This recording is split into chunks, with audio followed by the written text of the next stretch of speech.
Welcome everyone to this 13th Seds Online student webinars.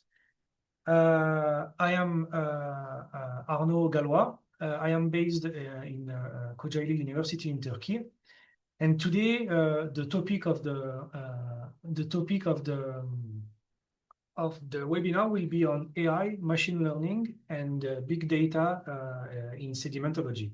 So we have a selection of three very good presentations.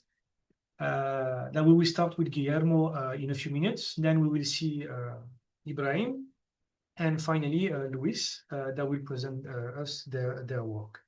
So as a reminder as well, if you're familiar, you know, but if you are new, we have all the past webinars, not only the student webinars, but also all the webinars proposed by Seds Online that are available to watch and rewatch on our website and on YouTube, on our YouTube channel. So please, if you want to see a bit more about the previous topics, go and check our website and YouTube channel. So the talks today, we will only have 3 talks. Usually we have 4. Each talk will be about 10 minutes, and we will have 5 minutes for questions, okay? To ask your question, the chat will open around towards the end of the presentation of each presenter, and you will be able to type your question in. So, and remember that when you ask the questions, to select send the question to everyone, not only to one person or to me, but to everyone.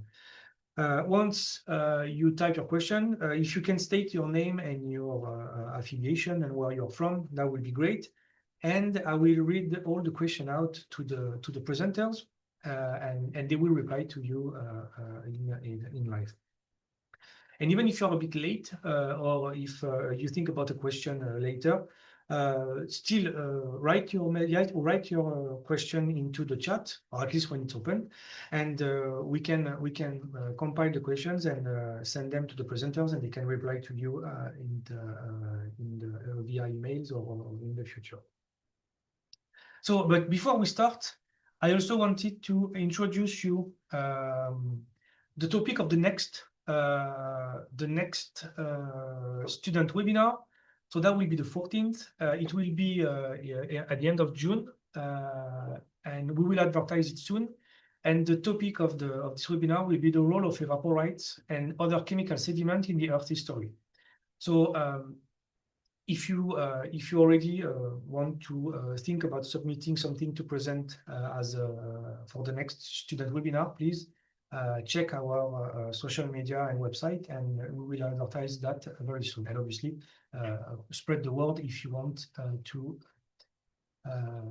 if you know anyone that works on this topic. So now, with any further ado, I think we can start with the first presenter, Guillermo. So Guillermo, if you can unmute you and and share your screen. I will stop sharing mine, and you can start whenever you are ready. All right.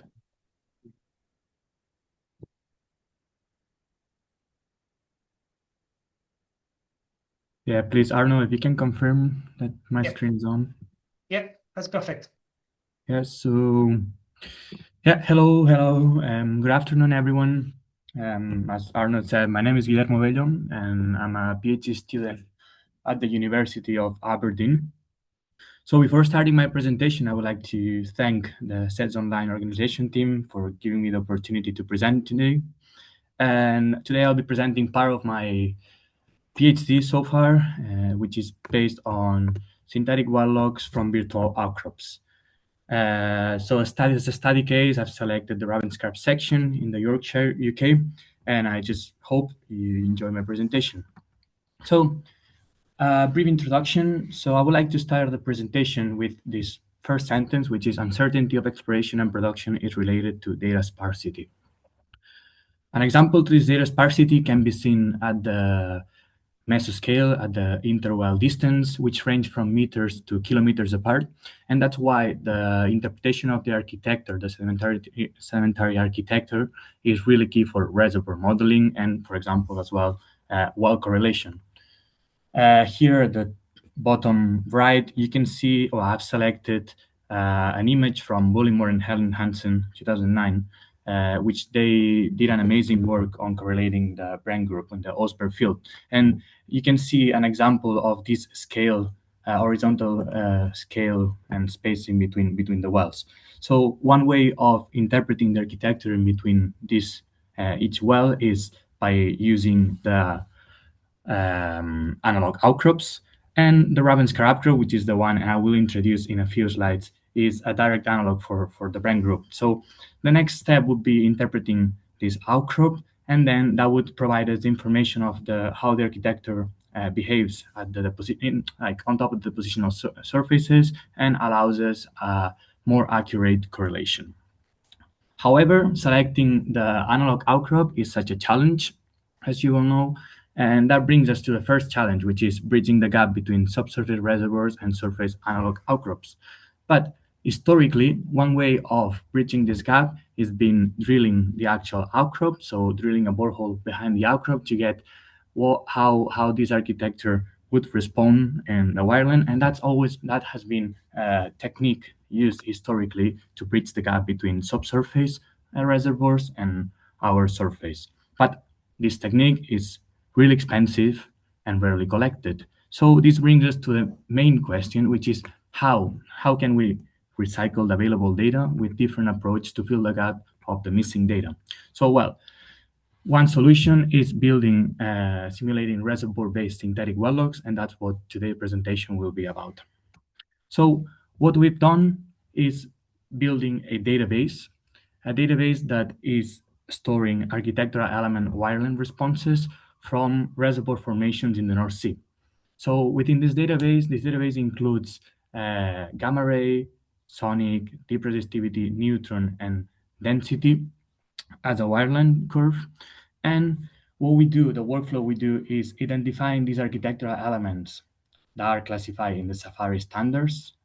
So we identify these architectural elements in core images, and then we match them to their response in the corresponding wireline. So once these architectural element responses are stored, we carry on to the geostatistical analysis or characterization of these architectural elements. So architectural elements are essentially the fish's associations, but within our within our reservoir, they have an architectural component. So that means that they change in space. So that's why our geostatistical characterization has been focused first on characterizing the trends, and we've used different order polynomials to characterize the trends of each architectural element that we have in our database, each unit, and also getting the variability. And the way of getting the variability from these architectural elements is been by building semi-biograms. So subsequently, what happens is we'll be in front of our outcrop. So we export the panel, select any of the sections we would be interested on, and then using the geostatistical elements that we have previously characterized, we would go to our simulation. So having explained the workflow, now I'm gonna drive you guys slowly through the simulation workflow. But before doing that, I would like to introduce the Ravenskar outcrop, just in case someone is not familiar with it. The Ravenskar outcrop can be found at the Yorkshire in UK, and it's part of the Middle Jurassic outcrops that outcrop in or are exposed in those cliffs. So the Ravenskar outcrop is part of the Ravenskar group in the Cleveland Basin, and when we interpret this outcrop, we can see a clear shallowing upward sequence. So moving from the bottom to the outcrop towards the top, the bottom is dominated by this shelf mudstones, and then we can see a transgressively going into offshore transition zone and to upper shore face deposits. And then we have an overall fluvial type system progradation in which we will expect coastal plain deposits such as channels, crevasses, overbanks, abandoned channels, so a higher terralytic. So now that we have explained the geology, we can already start thinking how would a well log look like there. So the data we will be using for the simulation of today is the data from the brain group. So the brain group has been the geological group that we have selected as a representation for the shallow marine within the database. So In the next video, what you will be seeing is how we generate the model input acquisition. So to generate the model input acquisition, we've used this tool that was created by Buckley and Howell 2025, which is called Pana Analyzer tool. So one of the options of this tool that allows us is extract the statistics from the actual interpretation of the outcrop. As you can see here, you could name the architectural elements by their name, shelf matons. What we do here is naming with their ID in the database. So in this case, we are already linking the actual profile that we have selected and the available architectural elements in the database. So that's how the model input looks like. Here you can see. So that's the model input, and that represents the architectural element tops of the section we have selected. So yeah. So simulation workflow. Once we have selected our section in the outcrops, so here on the left, you can see the actual section, the selected section in the outcrop. The first challenge we overcome is that since we're working with multiple properties, which are, I'm going to run them again, gamma ray, deep resistivity, sonic, neutron density, we need to ensure this cross-property correlation when the values are simulated. So simulation is carried on individually for each architectural element, and now I've selected in yellow the channel on top of this section to drive you through the simulation workflow. So the first step is defining a threshold, which stands for the vertical resolution tool of the gamma ray or whatever it be, and that will define the matrix dimensions. So we generate a one-dimension grid, and then the second step is simulating random residuals from a Gaussian distribution. So these residuals are not following any distribution, but a normal distribution. So the second step is getting the semi-variogram from the geostatistics previously. So the semi-variogram that you're seeing here is the semi-variogram that defines distributary channels in the coastal plain for the brand group. So with having built the covariance matrix, what we will use is the Koleski decomposition, which is a mathematical technique or algorithm that what it's doing is converting the independent residuals previously simulated to follow the honored, to follow a specific distribution in space and across properties. So as a third step, what we do is back transform these residuals to their original space. And that's one of the main key steps, which is randomly selecting one trend from an actual channel in the database and correcting the residuals by retrieving this trend. So you can see now that residuals that were back transformed now are following a trend, which according to a channel and a gamma ray is finding upwards. So once we add the trend plus the residual, we would get a response like that. And the last step is applying smoothing. So once we simulate, we run this workflow for each architectural element in the section, we would get our synthetic well log for that section. So again, what we also created was a more user-friendly web page for creating a synthetic well log. So now you'll see how long it takes to create a synthetic well log. So that's the web page we have created. So what we do here is import our input model, and you could define if you wanted water-based or oil-based synthetic well log, and also define the actual threshold of the grid, and that would be the synthetic well log, and that would answer how a synthetic well log would look like for the section you have selected in your outcrop. And in addition, another option is to export or download this synthetic well log as a LAS file, so reservoir modelers or petrophysics can import it into their softwares. So that's the synthetic well log we have created. So to provide a bit of understanding of how the model performs, so if you can see my pointer, oh, sorry. Apologize for that. So if we focus on the channel we selected, which was this one on top, to prove the model performance, what we did is simulate 10 synthetic well logs for the same section. And here we can see that every simulation is different from the previous one. So that allows us to get 10 samples of synthetic responses for this channel or the rest of architectural elements. So this is already telling us how the workflow works. So it's stochastically simulating residuals, but at the same time, because we're correcting it with raw sample trends, it's honoring every simulation is honoring the expected trend of the architectural element. So when the synthetic well logs are overlapped into the architecture of the actual outcrop that we're studying, we would already be answering the question that many sedimentologists in this case, or geologists have, and also geologists have wondered once we've been in front of the outcrop, and it was how would a well look like if we were to drill over this section or over this section. And also when I've also simulated an additional well, which is synthetic well log 2. And we can see how in this type of environments, the heterogeneity of the architecture is behaving in a mesoscale and real scale, oil field scale dimension. So that's already giving us a good understanding of the environment. So as a validation of the method, what we did is select the Ravenscar borehole one, which you can see at the top right of the slide with the network of boreholes that were drilled back in the 90s by IFP. So with their permission, we used the Ravenscar one. And what we did here is convert their core log into the architectural elements that were identified in the actual outcrop.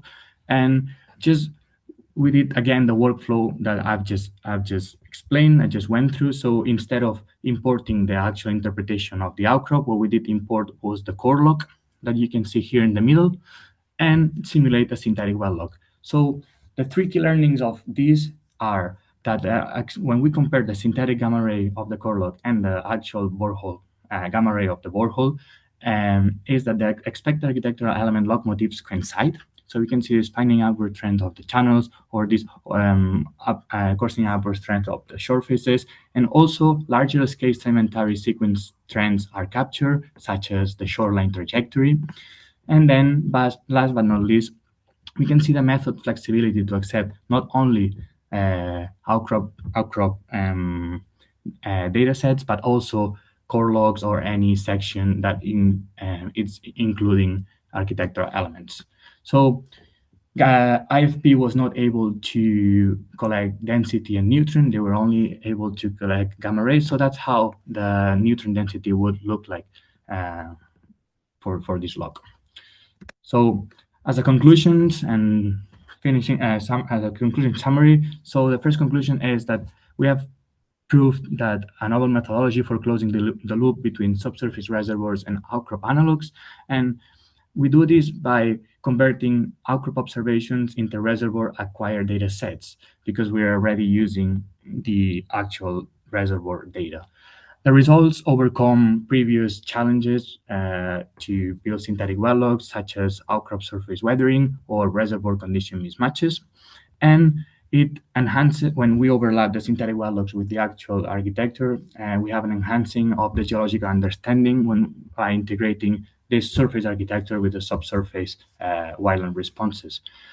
As a tool, it can be used as an interpretation assistance tool, for example, serving as an analog benchmark for subsurface scenarios, or validating assumed interpretations made during our well log correlations in subsurface. And it also helps controlling the uncertainty or mitigating the uncertainty against falling the pitfalls of focusing only in one outcrop analog. And last but not least, it's also a good visualization educational tool to train the current and future geoscientists. So just thanks to my sponsors, and also thanks again to the Seds Online for inviting me today. Thank you very much, Guillermo. It was a very interesting presentation on that topic. So if anyone has a question, please write it down in the chat, and I will read it out for Guillermo. We have time for maybe one or two questions. And while we wait, I can already ask one.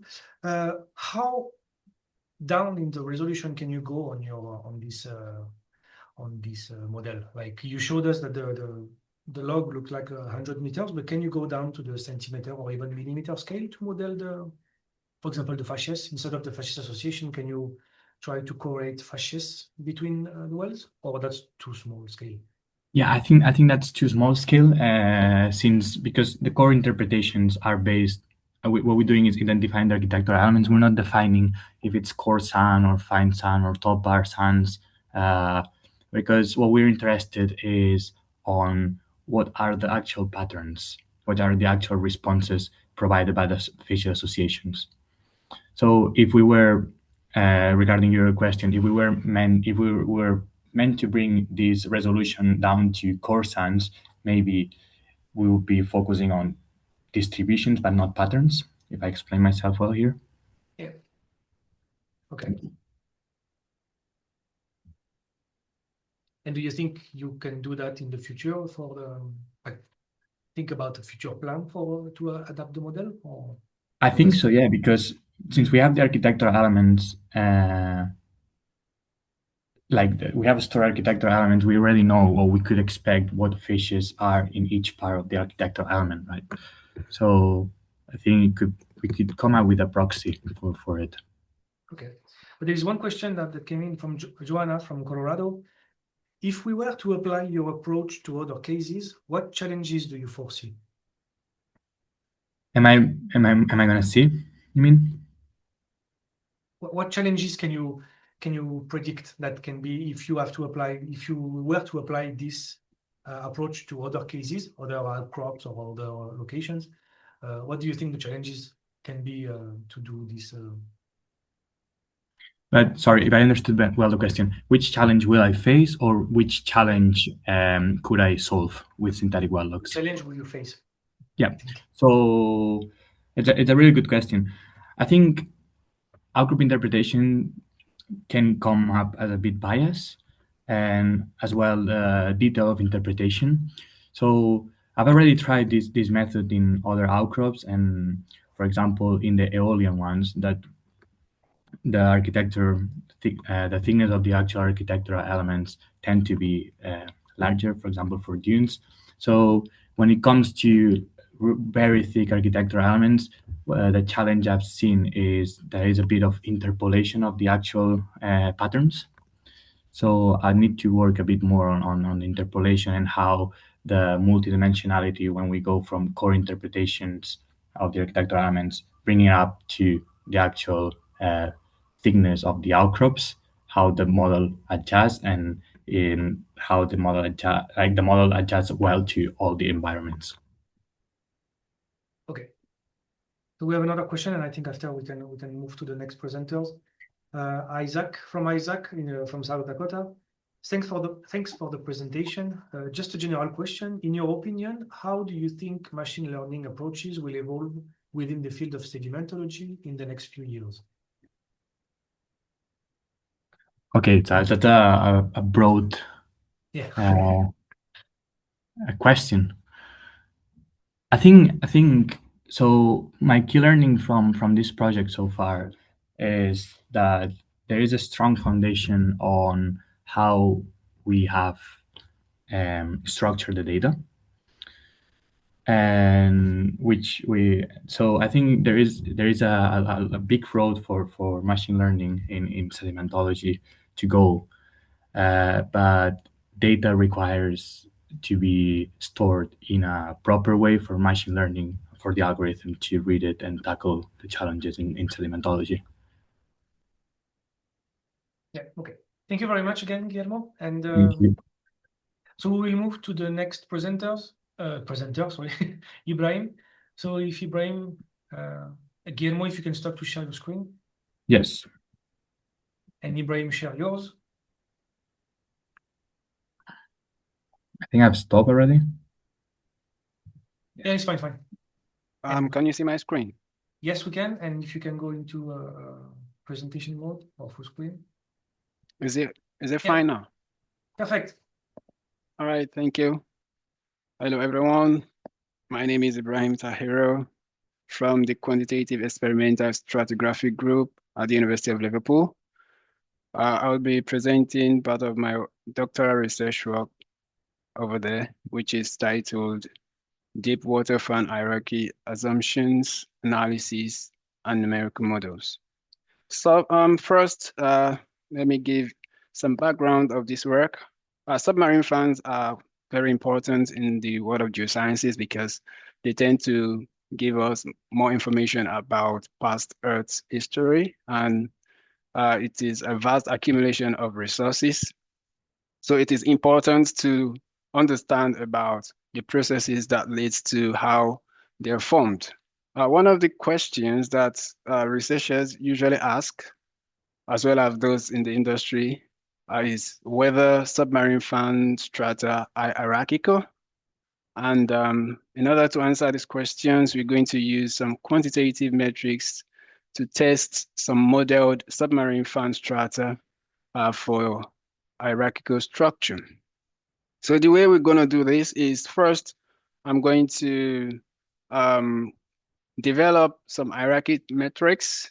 Then also, I'll develop some synthetic models. In these synthetic models, they will be deliberately hierarchical so that when I test these metrics on them, I'll be sure that they work. And if that happens, I'll then apply those metrics on the modeled fan using a reduced complexity stratigraphic model. And then lastly, we'll analyze whether submarine fans are actually hierarchical or not. So the metrics, the fine hierarchy metrics we are going to develop are in twofold. The first one is called the cluster strength index. Here, we're going to test how the strength of clustering among deposited strata. Then also after that, we combine that with what we call the hierarchy step metric to check whether we have nested clustering. And when I combine these two, we're going to see where where does the hierarchy regime occurs for this submarine fan. So to illustrate this, so we could get what we are talking about. Now let's this dot represent the centroids for each beds that are deposited. So what we're going to do is we extract the centroids and we tend to apply some unsupervised machine learning technique that will do the clustering by itself. So we used unsupervised machine learning, DB-scan specifically, so that there won't be a prior amount of cluster that will be imputed by human. We want the machine to do this by itself. Then we also want to test if we will have some nested clusters, after which we apply hierarchical agglomerative clustering that we can visualize in form of a dendrogram. And these, finally, we apply a density-based clustering to give us the number of hierarchy that is present on that. So like I said, the first thing we need to do is to create synthetic fan. And to do that, we used some of the previous work that was done by some authors. Here we use the Prelat et al. Classification scheme in which a single bed cluster to form lobe element cluster to form a lobe, and a lobe cluster to form a lobe complex. So we added noise. We actually created 10 model and added noise. So we have the one that is highly hierarchical and highly clustered with no noise, up until the one that is entirely random. So we have a lot of noise here, and we know that this is not hierarchical and it's not clustered. So we are going to apply these two metrics that we generated to see. We expected that this should give us an hierarchy to 3-step, and we expect that this shouldn't give us any hierarchy at all. So that's what we want to ensure that our metrics has done. So when we also visualize these metrics using the dendrogram, we can see that for the synthetic model with no noise, it is neatly clustered But when we view that, which is having a lot of noise, you can see how random it is on the dendrogram. Now, when we plot the clustering strength, for that, with no noise, we see that the clustering strength index is very high, up until when we have some random offset of about 5%. Then as these random offsets increase, we see that the clustering strength increases. So this tells us that clustering strength approaches zero when the clustering in the data is not there. Then when we apply the hierarchical step for that, which we expected to have a value of 3, it gives us 3. And when we have a very small noise, we also have that. But when the noise get up to 10% up until the final one, the hierarchy collapsed and we don't have any hierarchy. So now that we are very sure that the metrics we build is working, we are now ready to apply it to our modeled submarine fan.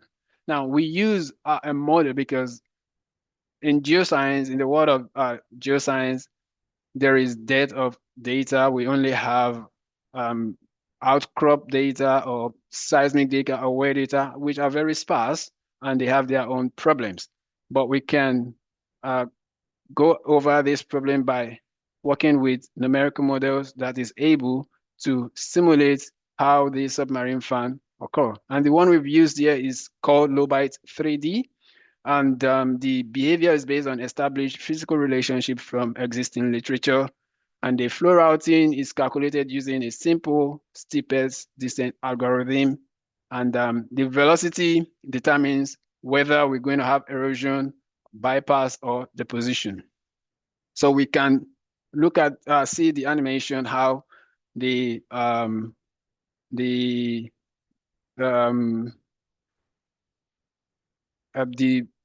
model works. It can actually generate simple bed representation of submarine strata. We can also see some avulsion occurring. So the model quite is doing well.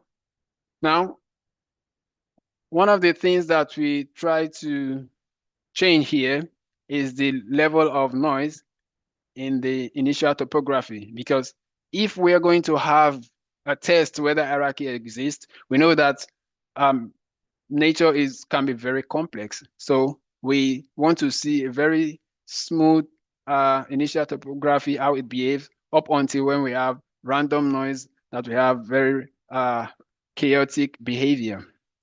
So we can see the stacking pattern for each noise. When we have no noise, we can see how smooth this stacking pattern is compared to when we have raw noise. Then also we can look at the cross-section of each of these noise levels. Now, when we apply our 2 index on the modeled fan, we see that the cluster strength index falls within a very high point. However, for the hierarchical step metric, all the modeled submarine fan gives the value of 1. So what that means is that the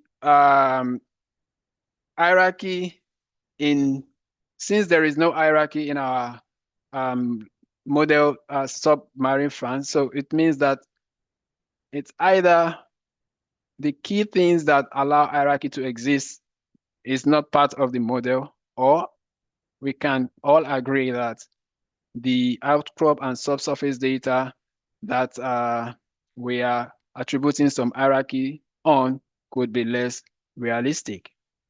So in conclusion, we have been able to show that the 2 metrics that we generated is able to tell us whether hierarchy exists or not by applying it to a synthetic model, which works very fine.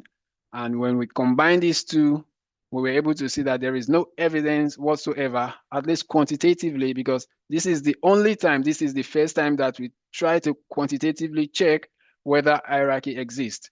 Every other work on hierarchical classification has been more of qualitative, and this is the first time and the only time, as far as I'm concerned, that we've tried to apply a quantitative means of checking whether hierarchy exists in submarine fan strata or not.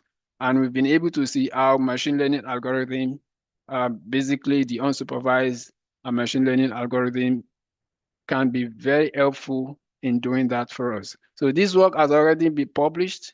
If you want to learn more about this work, you can go to the website of the Journal of Sedimentary Research and read more about this work. Thank you all for listening. Thank you very much, Ibrahim. Once again, very interesting presentation on this modeling. So if anyone has a question, please write it down. And here there is a question. Thanks for an interesting talk. Maybe this question is a little out there, but could this model be applied off-world? For example, fans on J0 crater in Mars? And that is from Stephen from Derby. Can you say that again? Could you apply this model to fans that we can find on J0 crater on Mars? You think? On Mars, the planet Mars. Oh, okay. Because you know they found near the J0 crater that there were a lot of turbidity system and yeah. So, well, the physics behind building this model for the fan are the physics that works on Earth. So if the physics that work on planet Mars is similar to that of Earth, perhaps we would say, yeah, it should work. But we know that gravity there is different and some other factors too might be different. So what we will need to do is to modify some of the physics, the equations that we've used in building our model to fit that of planet Mars or any other planet. So because all of these will be very, very important in modeling anything. Thank you.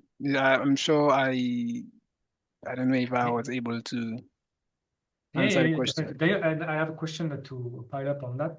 Yeah. Then is the model that the Lobite 3D is taking into account gravity? Yes, taking into account everything, because what we expected is what is happening is something that is happening.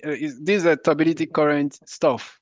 So we have a reduced gravity because of the mixture of the sediment with fluids and other stuff. So in the equations that we've used, definitely gravity. Okay, I think I have here. So these are some of the parameters that we use, and you will see that, or maybe I didn't put it there, but one of the parameters is the gravity of Earth, G, which is 9.8 meters per second, because we're still going to use that for these flow acceleration, deceleration coefficient stuff. So I was not able to list all the parameters, but one of them definitely is gravity. Yeah, so to partly answer the question from Stephen, then you could apply that on other planets. If you in your model there is the gravity value input, you can just change the gravity value and it might work. Yeah. So the reason there is a part of reduced gravity stuff which has to do with so many other factors. So we still have to put into account what happens on any other planet and put it there. So we won't just take only the gravity in isolation. Okay. There is another more comment about Zeta, but I don't know from where. Interesting talk, Ibrahim. Thank you for sharing. And then there is a question from Guillermo from University of Aberdeen. Thanks for the presentation. Very impressive. My question is, could you look at analog stacking patterns of lobes from outcrops and come up with a noise value representative of reservoir topography? Say again. could you look at analog stacking patterns of lobes from outcrops and come up with a noise value representative of reservoir topography?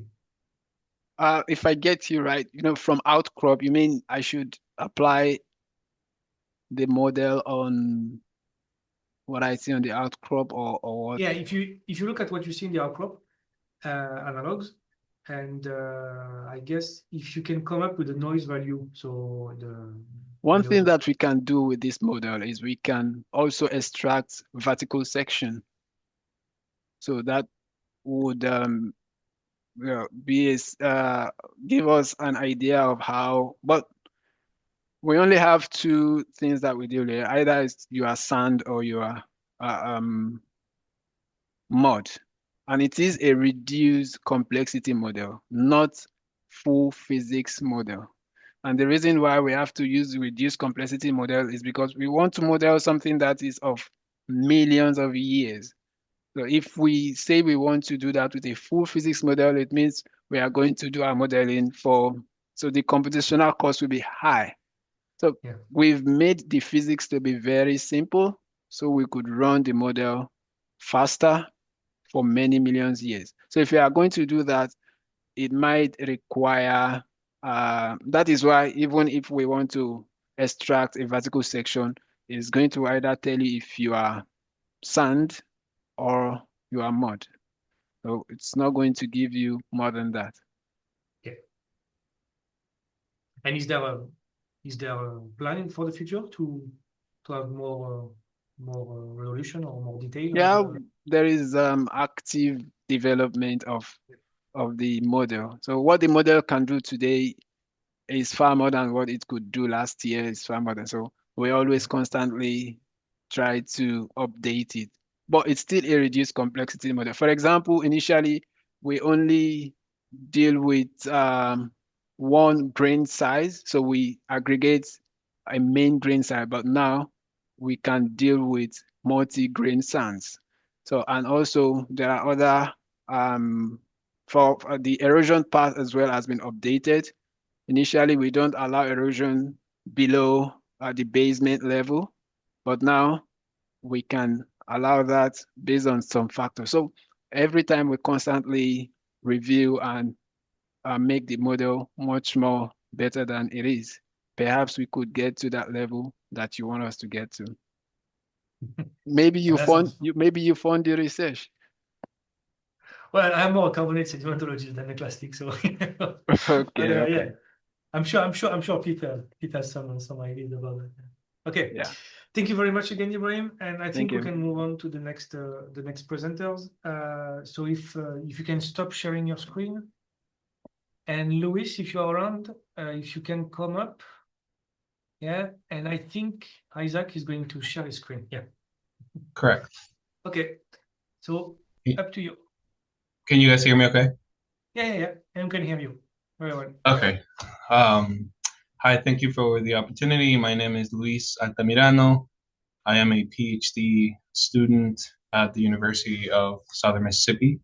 And I actually work on two separate projects. And so my talk today is a little introduction to project number 2 that I'm working on. And I have titled it Beyond Gravity. I'm basically going to show a multi-stage feature selection for informative bathymetry prediction. And I am using one of the machine learning methods. So I thought that talk would fit in nicely here.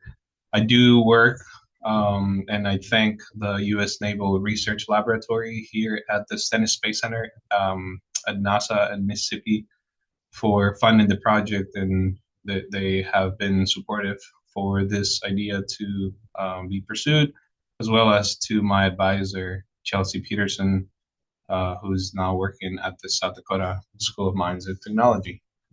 So let's go to the next slide. Okay, so I wasn't sure if everybody was going to be familiar with the term bathymetry, which is why I wanted to give a little background. So if you are familiar with it, just bear with me. This might be repetitive. But basically bathymetry, you can think of it as underwater topography. And it's basically the way geological processes show or were shaped by underwater. To me, it's important, and you will see in my last slide where I'm from. I'm actually from a mountains region in Ecuador, in South America, and the way mountains show in valleys and just how the geology is shown is impressive to me, and it's even more impressive to me that underwater it's exactly the same or similar. And so these seafloor features basically reflect processes like volcanism or sediment transport and erosion. And the reason why I want to study bathymetry is because it would help us interpret many things that we can use. I think I have the importance in the next slide, Isaac. The reason why bathymetry is important is because it helps us decide where we can navigate.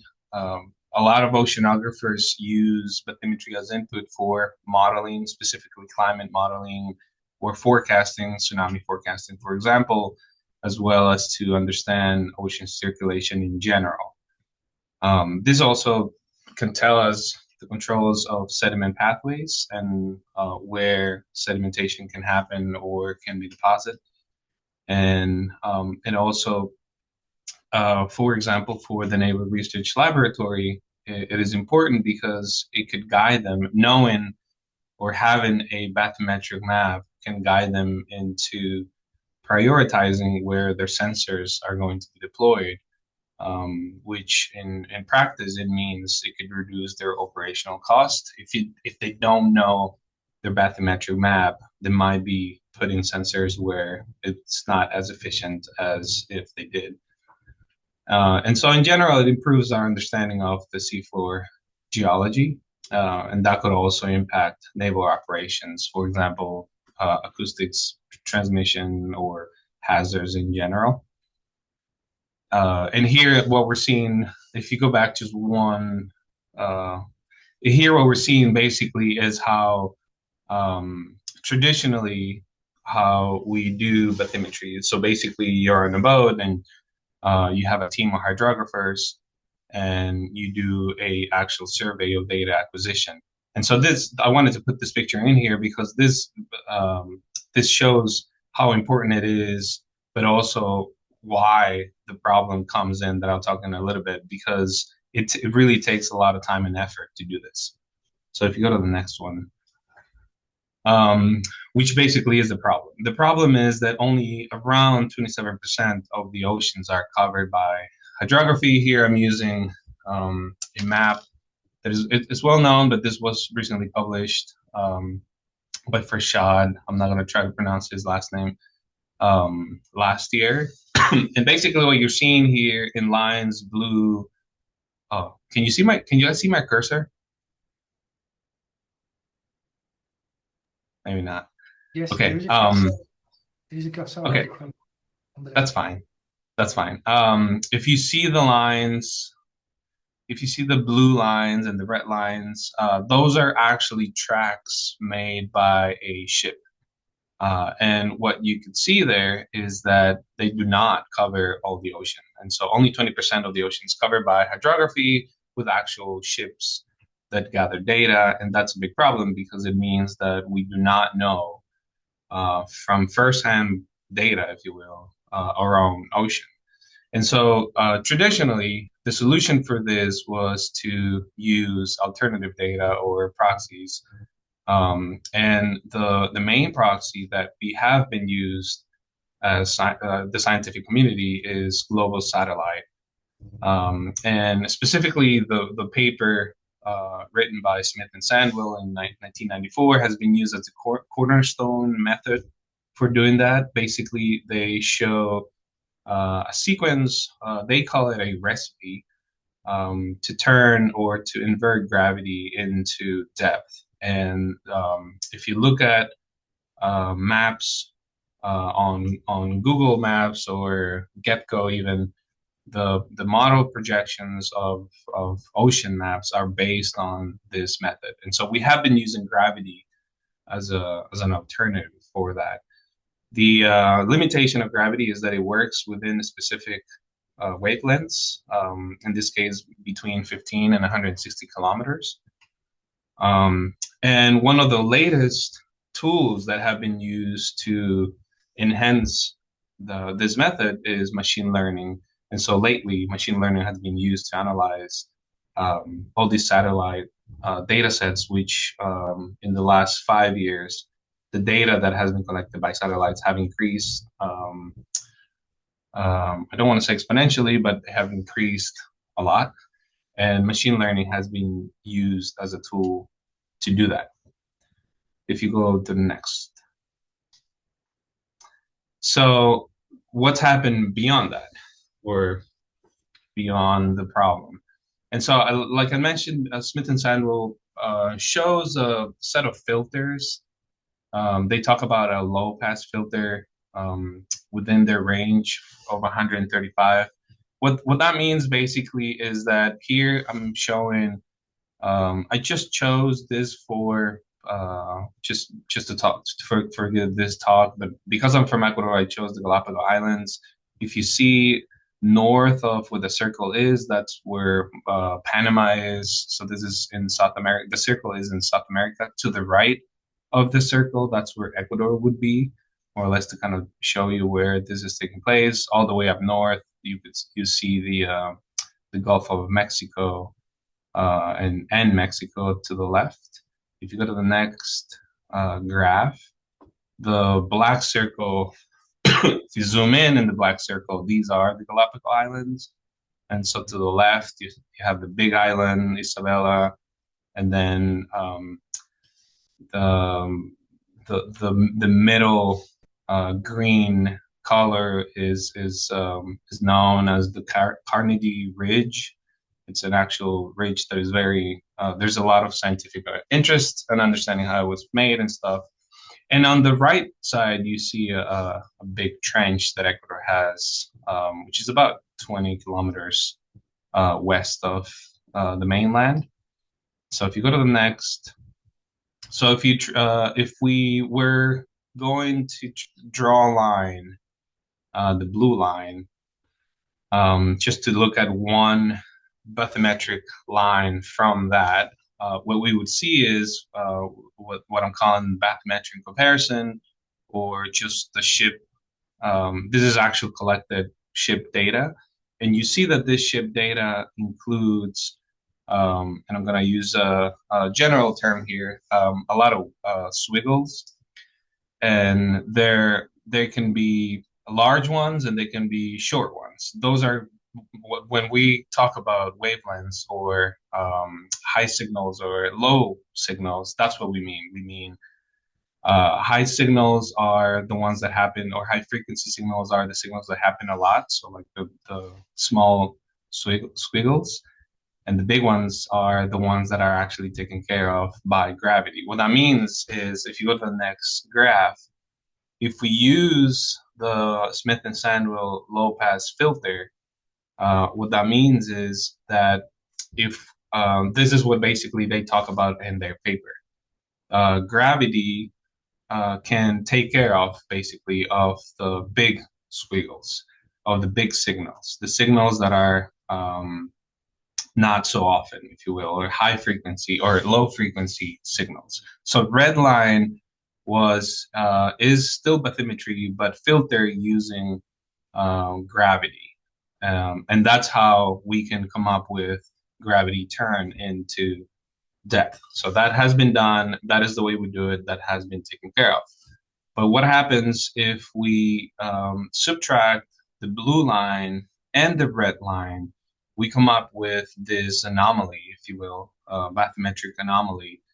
And those are the high frequency signals of the bathymetry. And that is actually what's of interest, because we already know that gravity takes care of, in the middle graph, gravity takes care of the big features, if you will. But we are more interested in knowing, and if you go to the next, okay, what are the features that can be represented by this anomaly? So now I was asked to pause here to give a distinction of the word feature. I understand that in geology, features can be used for mountain on the sea mountains or valleys or geological features. In the context of machine learning, features are basically variables.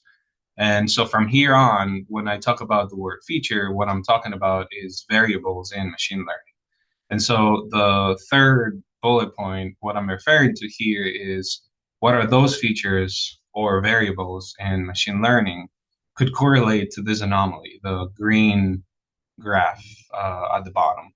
That's what we're trying to ask ourselves. And where should we look for those features? Features that are not related to gravity, because we already know, as the middle graph shows, the gravity already takes care of the bigger signal, if you will. And so how can we find those that would help us inform the anomaly? So that's more or less where the problem comes from. If you go to the next. Okay, so this study basically talks about or starts by analyzing the fact that in machine learning, these features are used as input, but they're not necessarily evaluated before they're used as input. What that means is that one of the limitations is that we are using features in this block box, basically. And because we don't know, we don't have a lot of information about the features before they go into the block box, we can't really quantify what's happening inside the block box. What I mean by that is that, for example, here I'm just posting part of an abstract of this paper that was published last year, which title includes the phrase multiple geophysical features. But in red here, I have put in boxes the features that have been used. Remember, features in this context means variables. And if you see, all the variables are really some derivation of gravity. What that means is that basically this paper uses some form of gravity, which we already know that takes care of the bigger signal as features. And so, and it was our thought that maybe we should go beyond that. So if you go to the next one.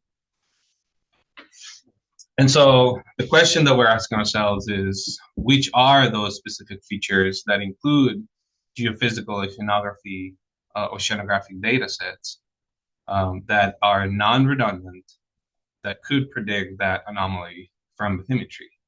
And the answer, hopefully, is this golden set, the set that was still alive after this process that I'm going to show you, which could be the essential predictors. And now the reason why I want to do that, of course, is because for machine learning, that means less processing time, and it would help the predictors to use less computer power. Basically, yeah. And so you can. That's okay if you go to the next one. And so what we're doing in this study basically is we conduct a feature audit first. And then we proceed to ranking. As you know, machine learning ranking, or I had to learn, it's not as trivial as it sounds. If you go to the next. So this is basically the work that I've been doing. I'm gonna run a little fast here because I think I'm taking a lot of time. But basically the compilation, we're working with 29 features. We have one target, which is the anomaly. We're working with around 25 million ocean points, and the analysis, of course, we start with a correlation, and then we compare it to machine learning method. I am using the XGBoost machine learning method, and then we use multi-collinearity to kind of get rid of features that are provided in the same information to come up with the golden set. One of the things that I do have to say is that this is a preliminary work, and one of the most important findings, if you will, is that we were able to come up with this pipeline. Now, the data that we're going to keep analyzing will change and we'll add, but the pipeline is already in place. So if you go to the next one. This is basically just me showing you what the features look like, 29 features, as I mentioned. And if you will, you can divide them into 5 different categories. Gravity is still there, just to use it as a control point. And we do use some of the geological features like mantle and crust, some biological feature, and some of the oceanographic features. You can go next. This is the data. As you saw previously, only around 27%, around 25 million ocean points. And the reason why I wanted to show this is basically this is the data this is the data of the anomaly, and this is going to be used as the common mask that is going to be applied to the 29 features so that we can compare them exactly using the same common mask. If you go to the next one. So here I'm showing just one example of one of the features, which is age crust. So in the top view, you see global age crust data that after masking, now it extracts the data that is collocated to where bathymetry is. And we do the same for all the features, the 29 features on the right. So we do a masking. This is part of the data preparation. I'm just summarizing here because there's other components, but in general for data preparation, this is the big step. If you go to the next. And so we start with, we start with correlation. And so as we expected, gravity, of course, correlates with anomaly. This is expected. And if you see the rest of the features, the rest of the features don't necessarily add any good information, if you will. If we only consider correlation as a method of analysis, which, by the way, is what other past works have been doing. And so we wanted to start with that as a baseline. If we go to the next one, we see now. So here are some of the geological features that are still present, which is good. If you go to the next one. This is when we start using one of the machine learning methods, XGBoost, which basically breaks the data sets, and it tries to find the best prediction that produces less error, basically. And so it makes a prediction, the first prediction, using one of the first chunk of data, D1, makes a prediction and evaluates how much residual it has. It uses that residual so that the second prediction says, where did I make a mistake? So it makes another prediction, etc. And so we use 100 trees for the predictions, and at the end we come up with a final result. If you go to the next one, this is how machine learning ranks the features that reduce less prediction. So what you're seeing here is basically which are the features that would give you less error to predict anomaly. So for reference, if you go to the next one, I added here the correlation that we saw. Mutual information is basically the correlation, first graph that we saw. And the points that I'm showing with ML are because when we looked at the correlation, according to the correlation, these 2 points, density C, which is the crustal density, and crustal thickness, did not score highly. They're just have low mutual information values, whereas machine learning XGBoost has a high gain, which means that the model consider those 2 features as highly valuable to reduce the error of the prediction. If you go to the next one, the next step in the pipeline is we use multicollinearity. So as you see, some of the features here, for example, there's 2 here, GravLow, and the 4th one, VGG, which are gravity. And so the next step is basically to only keep the ones that are not highly correlated to each other. So we get rid of the ones that are highly correlated to each other to kind of clean them up. And so if you go to the next one, we end up with only features that are non-redundant, means they're not highly correlated to each other. And these are ranked right as the graph that you're seeing now is how mutual information ranks them. And if you go to the next one, you see now machine learning put on top of it. And then again, basically this is the same graph that we saw before without the features that are highly correlated to each other, and also showing, if you go to the next one, showing those features that according to mutual information, they have a low mutual information ranking, but according to machine learning, XGBoost, they have a high gain. So, and they are basically geological features that are not captured by correlation only. I think if you go to the next one, so basically machine learning helped us, if you go back, machine learning helped us identify or a new way to understand this bathymetry. And so, yes, you can go to the next slide now. So as I mentioned, this is a work in progress. So the conclusion maybe is that we found a golden set. And I say maybe because if you go to the next steps for this project is to incorporate depth. So far the features were only in latitude and longitude, or X and Y, if you will. And the next step is to incorporate depth, or Z.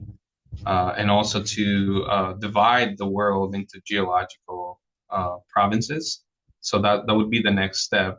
And the last step of this analysis would be to actually take those features and make a global prediction model. And then is when we'll know if actually we found the gold set or not. And that's my hometown in Ecuador, which is the reason why I'm interested in geological formations and stuff. If you go to next. Yes, so that I don't know if you have any questions, but I wanted to leave my email here just in case you do want to touch base later on or something. Thank you. Thank you very much, Luis. I'm afraid we don't have much time for questions, but it was very, very interesting and very